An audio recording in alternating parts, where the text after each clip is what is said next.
Hello, ദിശ അക്കാഡമിയുടെ മറ്റൊരു YouTube സെക്ഷനിലേക്ക് എല്ലാവർക്കും സ്വാഗതം. ബാങ്ക് എക്സാമിന് വേണ്ടി പഠിച്ചുകൊണ്ടിരിക്കുന്നവർക്ക് ഇതാ ഒരു അടിപൊളി അവസരമാണ് വന്നിരിക്കുന്നത്. എന്തുകൊണ്ടാണെന്നോ, നമ്മുടെ IBPSന്റെ നോട്ടിഫിക്കേഷനാണ് ഇപ്പോൾ വന്നിരിക്കുന്നത്. IBPS ഈ വർഷം നടത്താനിരിക്കുന്ന എല്ലാ എക്സാംസിൻ്റെ ഡേറ്റ്സും കാര്യങ്ങളും ഒക്കെയാണ് നമുക്ക് വന്നിരിക്കുന്നത്. നമുക്ക് നേരത്തെ തന്നെ ഡേറ്റ് കണക്ക് കൂട്ടി അറിയാൻ പറ്റുമെങ്കിൽ നമുക്ക് ഇപ്പോഴേ പ്രിപ്പറേഷൻ സ്റ്റാർട്ട് ചെയ്യാം. അപ്പം നമ്മൾ IBPSന്റെ ഈ വർഷത്തെ കലണ്ടറിലേക്കാണ് പോകുന്നത്. അപ്പോൾ IBPS എക്സാംസ് നടക്കുന്നത് RRB ആയിട്ടും PSC പബ്ലിക് സെക്ടർ ബാങ്കിൻ്റെ എക്സാംസ് വേറെയായിട്ടാണ് നടത്തുന്നത്. അപ്പോൾ ആദ്യമേ നമ്മൾ RRB എക്സാംസിനെ പറ്റി പറയുകയാണെങ്കിൽ RRB എക്സാംസിനകത്ത് office assistant and office scale 1ൻ്റെ പ്രിലിമിനറി എക്സാം നടക്കുന്നത് ഏകദേശം ഓഗസ്റ്റ് മാസത്തിലാണ്. ഓഗസ്റ്റ് 3, 4, 10, 17, 18 ദിവസങ്ങളിലായിട്ടാണ് ഈ എക്സാംസ് നടക്കുന്നത്.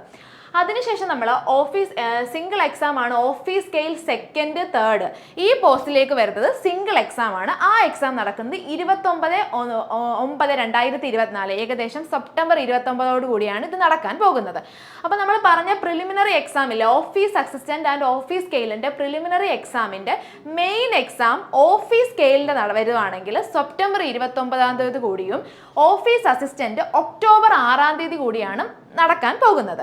അപ്പോൾ നമ്മൾ എക്സാംസിന് വേണ്ടി പ്രിപ്പയർ ചെയ്തുകൊണ്ടിരിക്കുന്ന സമയത്ത് നമ്മൾ ഒരുപാട് നാളുകളായിട്ട് ചിലപ്പോൾ പ്രിപ്പയർ ചെയ്യുന്നുണ്ടായിരിക്കും. ഫ്രഷ് ആയിട്ട് പ്രിപ്പയർ ചെയ്യുന്ന ആൾക്കാരായിരിക്കും. നമുക്ക് എക്സാമിന് പ്രിപ്പയർ ചെയ്യാൻ ഇപ്പോൾ ആവശ്യത്തിലധികം സമയമുണ്ട്. ഏകദേശം 7-8 മാസത്തോളമാണ് ഈ കലണ്ടർ നോക്കുകയാണെങ്കിൽ നമുക്ക് 7-8 മാസത്തോളം ഉണ്ട്. ഓഗസ്റ്റ് എന്ന് പറയുമ്പോഴത്തേന് 7-8 മാസത്തോളം നമ്മുടെ പ്രിലിംസിനും അതിനുശേഷം 1.5 മാസത്തോളം മെയിൻസിനും വരുന്നുണ്ട്. അപ്പം നമുക്ക് ഈ സമയത്ത് വേണ്ടുന്നത് നല്ല പ്രിപ്പറേഷനാണ്. അപ്പോൾ പ്രിപ്പറേഷൻ്റെ കാര്യം പറയുമ്പോൾ നമ്മുടെ ദിശ അക്കാഡമിയുടെ ട്രിവാൻഡ്രം ബ്രാഞ്ചിൽ ജനുവരി 29 ബാങ്കിൻ്റെ ഒരു പുതിയ ബാച്ച് സ്റ്റാർട്ട് ചെയ്യുകയാണ്. അതേ ദിവസം തന്നെ SSCയുടെയും RRBയുടെയും പുതിയ ബാച്ച് ട്രിവാൻഡ്രം ദിശ അക്കാഡമിയിൽ സ്റ്റാർട്ട് ചെയ്യുകയാണ്. ഇപ്പോൾ ജനുവരി 29, 2024 ദിശ ട്രിവാൻഡ്രത്ത് സ്റ്റാർട്ട് ചെയ്യാൻ പോകുന്ന പുതിയ ബാച്ചിലേക്ക് ജോയിൻ ചെയ്യാൻ താല്പര്യമുള്ളവർ താഴെ കാണുന്ന നമ്പറിലേക്ക് കോൺടാക്ട് ചെയ്താൽ മതി. അപ്പോൾ നമുക്ക് അടുത്ത ബാക്കിയായിട്ടുള്ള പബ്ലിക് സെക്ടർ ബാങ്കിലെ എക്സാംസിൻ്റെ ഡീറ്റെയിൽസിലേക്ക് പോകാം. പബ്ലിക് സെക്ടർ ബാങ്കിലെ എക്സാംസ് നടക്കുന്നത് clerk, probationary officer and special officers ഈ 3 പോസ്റ്റിലേക്കാണ് എക്സാം നടക്കുന്നത്.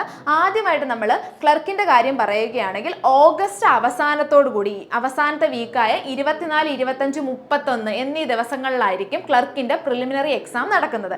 ക്ലർക്കിൻ്റെ മെയിൻ എക്സാം വരുന്നത് സെപ്റ്റംബർ 13 കൂടിയാണ് വരുന്നത്. ഇനി നമ്മൾ പ്രൊബേഷണറി ഓഫീസറിൻ്റെ കാര്യം പറയുകയാണെങ്കിൽ പ്രിലിമിനറിയും മെയിൻ എക്സാമിനു ശേഷം ഒരു ഇൻ്റർവ്യൂ കൂടി ഉണ്ടായിരിക്കും. പ്രൊബേഷണറി ഓഫീസറിൻ്റെ പ്രിലിമിനറി എക്സാം നടക്കുന്നത് നമ്മുടെ ഒക്ടോബർ 19, 20 തീയതികളിലാണ്. അതിൻ്റെ മെയിൻസ് ഡിസംബർ 30 കൂടിയാണ് നടക്കാൻ പോകുന്നത്. ഇനി സ്പെഷ്യൽ ഓഫീസറിൻ്റെ പരീക്ഷ നടക്കാൻ പോകുന്നത് നവംബർ 9 മെയിൻസ് നടക്കാൻ പോകുന്നത് ഡിസംബർ 14 അപ്പം എല്ലാവരും ഈ സമയത്ത് നന്നായി പ്രിപ്പയർ ചെയ്യുക. നമ്മുടെ പ്രിപ്പറേഷന് വേണ്ടി നമുക്കൊരു സ്മാർട്ട് സ്റ്റഡിയാണ് വേണ്ടത്. നന്നായി പ്രിപ്പയർ ചെയ്യുക. ഈ 6-7 മാസത്തോളം കാലം നന്നായിട്ട് പ്രിപ്പയർ ചെയ്ത് കഴിഞ്ഞാൽ അടുത്ത വർഷം ആദ്യം നമുക്ക് കയ്യിൽ ശമ്പളം വാങ്ങിക്കുക. അപ്പോൾ എല്ലാവർക്കും അതിനായിട്ട് വേണ്ടി പ്രിപ്പയർ ചെയ്യുക. അപ്പോൾ ഇങ്ങനെയുള്ള നോട്ടിഫിക്കേഷൻ ഇട്ട ഉടനെ പെട്ടെന്ന് കിട്ടാൻ വേണ്ടിയിട്ട് നമ്മുടെ ചാനൽ എല്ലാവരും ഫോളോ ചെയ്യുക. കൂടാതെ നമ്മുടെ ഫ്രണ്ട്സിന് ഇതൊന്ന് സജസ്റ്റ് ചെയ്യുക, എല്ലാവർക്കും ഒന്ന് ഷെയർ ചെയ്യുക. നമ്മുടെ ചാനലിൽ നോട്ടിഫിക്കേഷൻസ് മാത്രമല്ല ഇതുമായിട്ട് റിലേറ്റ് ചെയ്തിരിക്കുന്ന ഒരുപാട് ക്ലാസ്സസും അവൈലബിൾ ആണ്. അപ്പോൾ എല്ലാവരും ചാനൽ ഒന്ന് ഫോളോ ചെയ്യുക. താങ്ക്